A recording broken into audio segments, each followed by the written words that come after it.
सबको जय मसीह की। आज हम आपको वचन में सुनाएंगे 10 आज्ञाएं, जो 10 हुक्म हमें मिले हैं पूरा करने के लिए। उसे क्या है, हमने पूरा करना है। आज बहुत से लोग हैं जो उन हुक्मों पर चलते ही नहीं हैं। बहुत से ऐसे हमारे बहन भाई हैं जो मसीह होते हुए भी परमेश्वर के 10 हुक्मों को नहीं मानते। लेकिन अगर आप अपने जीवन में प्रभु के वचनों को मानेंगे ही नहीं तो आशीष बरकत को कैसे पाएंगे? क्योंकि वचन में लिखा हुआ है कि अगर तू आज्ञा पर चलता है, व्यवस्था पर चलता है, तो उसे पूरी कर। अगर आप व्यवस्था में से एक भी आज्ञा को तोड़ देते हो तो आप दोषी ठहरते हो। इसीलिए प्रभु यीशु मसीह को इस जगत में आना पड़ा कि जो व्यवस्थाएं, जो आज्ञाएं, जो कानून मनुष्यों ने तोड़ दिए थे, प्रभु यीशु मसीह ने आकर उन सारी व्यवस्था को, उन सारे कानूनों को पूरा किया ताकि हम दोषी ना ठहरें। हमारे दोष उसने क्या अपने ऊपर ले लिए। तो आज हम वचन में आपको सुना रहे हैं कि जो 10 आज्ञाएं हैं वो परमेश्वर ने हमें दी है, हमें उन पर चलना है। तो जो पहली आज्ञा परमेश्वर ने हमें दी है, आप पढ़ सकते हैं उसे। निर्गमन की पुस्तक 20 अध्याय में पूरी 10 आज्ञाएं लिखी हुई है। उनमें जो पहली आज्ञा है वो है, मैं तेरा परमेश्वर यहोवा हूं जो तुझे दास्तव के घर अर्थात मिस्र देश से निकाल लाया है। तू मुझे छोड़ दूसरों को ईश्वर करके ना मनाना। तू अपने लिए कोई मूर्ति खोद कर ना बनाना, ना किसी की प्रतिमा बनाना जो आकाश में या पृथ्वी पर या पृथ्वी के जल में है। तू उनको दंडवत ना करना और ना उनकी उपासना करना, क्योंकि मैं तेरा परमेश्वर यहोवा जलन रखने वाला ईश्वर हूँ, परमेश्वर हूँ। और जो मुझसे बैर रखते हैं उनके बेटों, पोतों और परपोतों को भी पितरों का दंड दिया करता हूँ। और जो मुझसे प्रेम रखते हैं और मेरी आज्ञा को मानते हैं उन हजारों पर करुणा किया करता हूँ। तू अपने परमेश्वर का नाम व्यर्थ ना लेना, क्योंकि जो यहोवा का नाम व्यर्थ ले वह उसको निर्दोष ना ठहराएगा।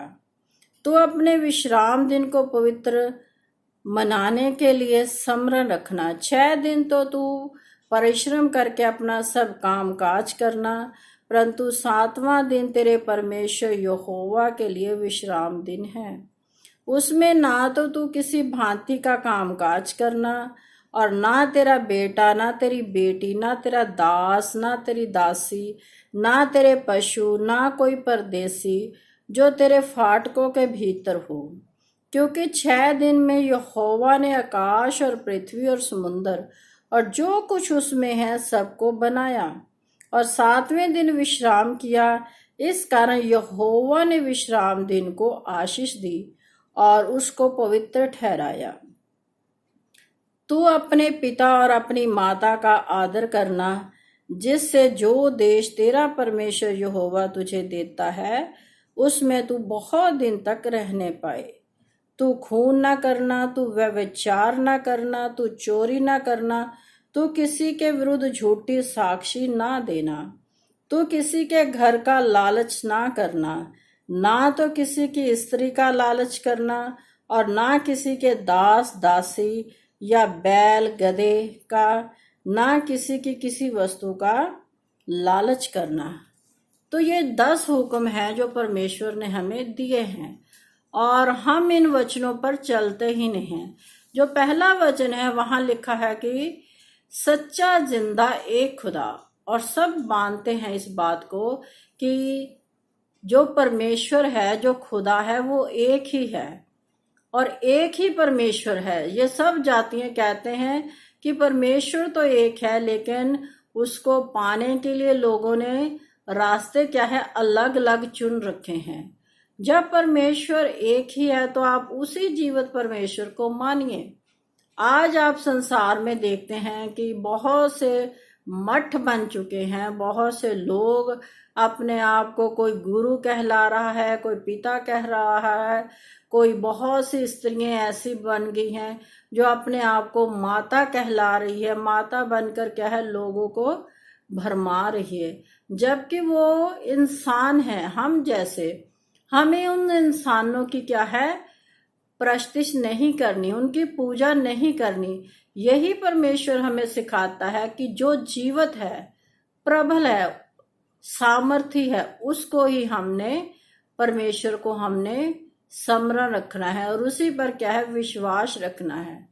तो जो इंसान धरती पर आया है, हम हैं, आप हैं, जो कोई भी है, अगर आपको वो कोई अच्छा वचन सुनाता है तो उस वचन को आप ग्रहण कीजिए, ना कि आप उसकी उपासना करने लग जाए। ये बहुत बड़ा दंड का कार्य हो जाएगा आपके जीवन के लिए। तो जो सच्चा परमेश्वर है, जीवित परमेश्वर है, उसी को हमने क्या है, उपासना करनी है। इंसान धरती पर आता है और थोड़े दिन का, वचन में लिखा हुआ है कि उसका सफर थोड़े दिन का होता है और वो फिर अपने जीवन का सफर पूरा करके इस जगह से चला जाता है। पीछे क्या रह जाता है, उसकी अच्छी शिक्षाएं। तो आप उनकी अच्छी शिक्षाओं को ग्रहण कीजिए, ना कि उस इंसान की उपासना कीजिए। तो इसीलिए परमेश्वर का वचन यही कहता है कि हमें इंसानों की उपासना नहीं करनी है। और दूसरा हुक्म है कि तू बुतों की पूजा मत कर। जैसे आज हम देखते हैं कि बहुत से लोग क्या है, बुत बना लेते हैं, कोई मिट्टी का, कोई काठ का, कोई किसी भी चीज का। तो परमेश्वर कहता है आपने उन बुतों की पूजा नहीं करनी। कुछ लोग क्या है, वृक्षों को पूजने लग जाते हैं, कुछ मछलियों की तस्वीरों को, कोई सांप को पूजता है, कोई किसी जीव जंतु को। तो ऐसा क्या है, और बहुत से लोग क्या है, मूर्तियां खोदकर अपने लिए बना लेते हैं। वो अपने हाथ से मूर्ति बनाते हैं और फिर उसी को भगवान कहने लग जाते हैं कि ये हमारा भगवान है।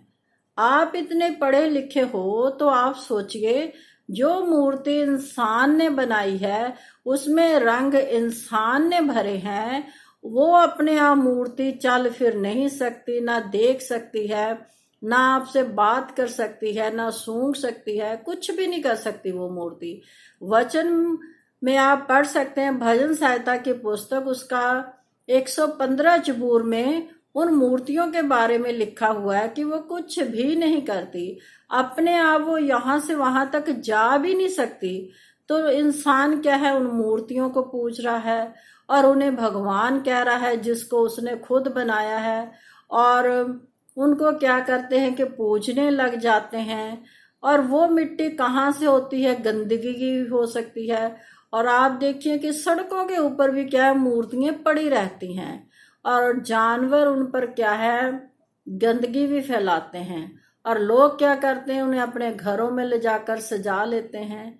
तो ये सबसे बड़ा क्या है, पाप है जो इंसान जगत में कर रहा है। जीवते परमेश्वर को छोड़कर वो मूर्तियों के पीछे भाग रहा है। इतना पढ़ा लिखा होने के बावजूद भी इंसान क्या है, ये गुनाह कर रहा है। तो आप सब समझदार हैं, वचन में लिखा हुआ है कि परमेश्वर ने दुनिया को बनाया है। क्या मनुष्य परमेश्वर को बना सकता है? आप सोचिए, जो इंसान पापी है, गुनाहगार है, जिसने मूर्ति बनाई है, हो सकता है वो शराब पीता हो, सिगरेट पीता हो, बहुत से नशे करता हो, लेकिन उसने अपनी कल्पना के द्वारा उस मूर्ति को गढ़ दिया है और आप उसकी उपासना करने लग गए हो। तो आप इतने पढ़े लिखे होकर ऐसे गलत कार्य नहीं कर सकते।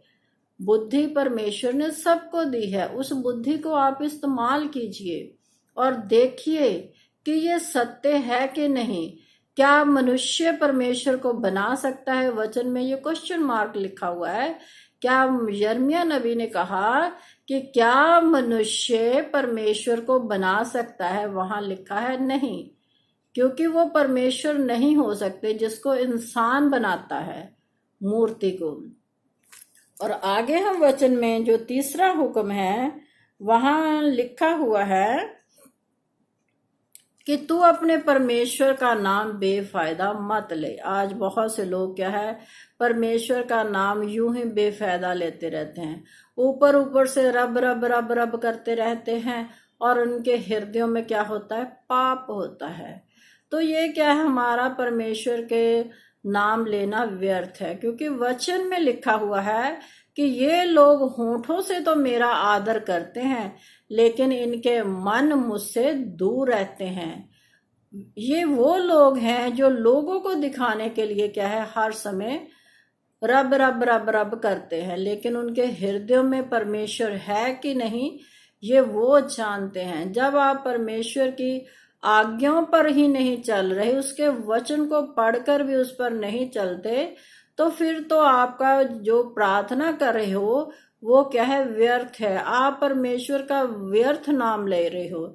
जब आप उसके वचनों को ग्रहण ही नहीं करते, जब आप उन पर चलते ही नहीं हो, तो आपको परमेश्वर जितना भी आप मर्जी नाम ले लें, जितनी भी मर्जी आप पवित्र शास्त्र बाइबल को पढ़ लें, या जितना भी आप भजन अच्छे क्यों ना गा लें, अगर आप अन्य जातियों जैसे ही काम करोगे, दूसरे ईश्वर जो परमेश्वर ने के उनके आगे सिर झुकाओगे, उनकी उपासना करोगे, और उनकी जो भी मूर्तियों के आगे चढ़ाया जाता है उनको खाओगे, तो आप परमेश्वर की आज्ञा का विरोध करोगे। और व्यवस्था में, वचन में लिखा है कि जो व्यवस्था का विरोध करता है वो परमेश्वर को अपना दुश्मन बनाता है। जब परमेश्वर ने आपको मना कर दिया, तो आप संसार को, अपने रिश्तेदारों को खुश करने के लिए वो कार्य करते हो जो परमेश्वर को नहीं भाते।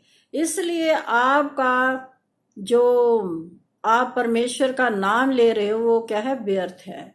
तो सबको जय मसीह की। आगे की वीडियो में हम चौथा जो आज्ञा है उसको देखेंगे।